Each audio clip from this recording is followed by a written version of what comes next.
Conseil d'experts vous est présenté par Helvetia.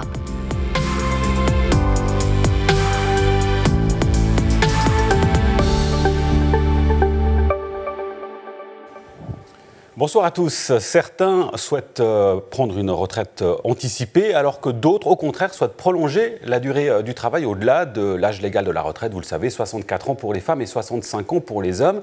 Alors, qu'est-ce que ça implique concrètement? Quelles sont les conséquences d'un tel choix? On en parle avec notre expert. Et ce soir, il s'agit d'Alan Terranova. Bonsoir, Alan. Bonsoir, Nasrat. Première chose qu'il faut savoir, c'est qu'on peut ajourner sa rente AVS de maximum 5 ans au-delà de l'âge légal. Exactement. Quand une personne arrive à l'âge légal de la retraite, elle peut ajourner sa rente AVS. Cela aura pour effet une augmentation de sa rente. Par exemple, si une personne décide de l'ajourner au moins d'une année, cela représente une augmentation de 5,2%.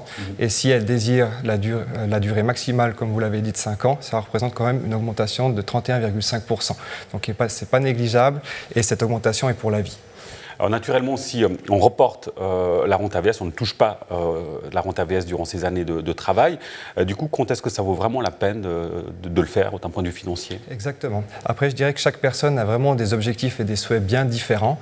Un ajournement est intéressant pour les personnes seules, ou par exemple, si je prends un couple qui n'arrive pas forcément à la retraite en même temps, à cause du différence d'âge, la personne qui arrive en premier à la retraite peut décider d'ajourner la perception de sa rente AVS en attendant que sa moitié la rejoigne.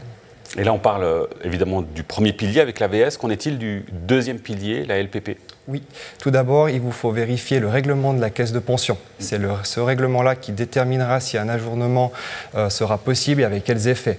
Il convient également, ça c'est important aussi, de vérifier les aspects risques, invalidité et décès. Seront-ils encore assurés après l'âge légal de la retraite? Ça, c'est une question à voir aussi dans le règlement.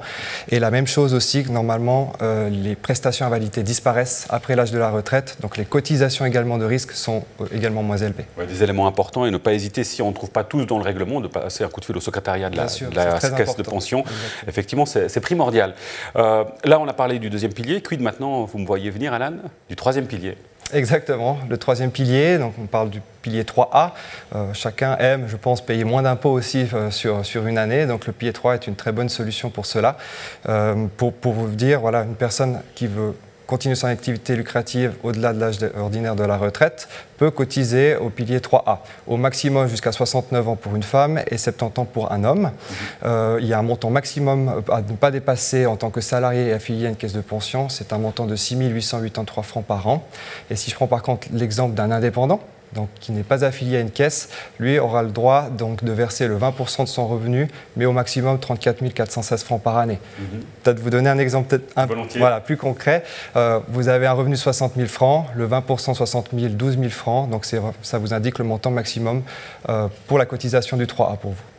Alors, si on poursuit le travail au-delà de l'âge de la retraite, potentiellement, c'est en lien avec le salaire, donc on paye des primes AVS. Est-ce que pour autant, on peut améliorer sa rente AVS en faisant ça? C'est une très bonne question, Nasrat, mais la réponse c'est non.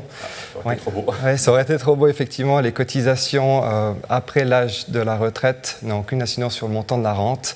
Et même les lacunes de cotisation ne peuvent pas être comblées de cette manière-là. C'est ce qui a été prévu par le législateur. Donc il faut vraiment aimer son job pour pouvoir vouloir le continuer. Effectivement, alors qu'il n'y a pas d'incidence sur sa rente AVS. D'un point de vue plus global, si on devait résumer, qu'est-ce qu'il faut vraiment, à quoi il faut faire attention en particulier dans l'idée, justement, dans cette perspective de travailler au-delà de l'âge de la retraite? Oui, je dirais que si vous avez des questions globalement par rapport à la retraite, il ne faut se prendre pas trop en retard, je dirais. Vraiment se prendre entre 50 et 55 ans, ça c'est un âge idéal pour déjà en discuter Prenez contact avec un spécialiste en planification retraite et prévoyance, regardez avec lui les possibilités et trouvez vraiment des solutions adaptées pour préparer au mieux votre futur. 50-55 ans, en gros, c'est l'âge idéal. Est-ce que ça veut dire que si on le fait avant, c'est trop tôt, et si on le fait après, c'est trop tard forcément? Pas forcément. C'est simplement de ne pas se prendre trop tard. C'est vrai que j'ai eu beaucoup de cas où les gens arrivent à 60, 62 ans et se posent à ce moment-là la question. C'est compliqué après pour trouver des solutions pour s'il y a des lacunes à combler ou bien aider vraiment à diriger la personne, c'est beaucoup plus compliqué. Tandis que, voilà. On peut éviter des très mauvaises surprises parce que entre finalement le revenu que l'on a quand on est actif et celui qu'on va toucher lorsqu'on sera retraité, il peut y avoir un ratio qui est très grand. Exactement. Et c'est pour ça que les planifications retraite servent à mieux informer les personnes, surtout avec des chiffres très précis. Et c'est vrai que des fois, on a la surprise qu'arrivé à l'âge de la retraite, le montant est beaucoup moins élevé que prévu. Et ça peut être vraiment très grave selon les... On imagine bien aussi un autre aspect qui est important, au-delà du fait de prendre conseil auprès d'un spécialiste, c'est de le faire régulièrement, d'une sorte de mise à jour, puisque la situation, notamment les revenus, évoluent au fil d'une carrière. Merci beaucoup Alain Terranova pour vos explications. Merci à vous pour votre fidélité. On se retrouve très vite pour un nouveau numéro de Conseil d'experts. Très bonne suite de programmes sur Canal 9. Ciao.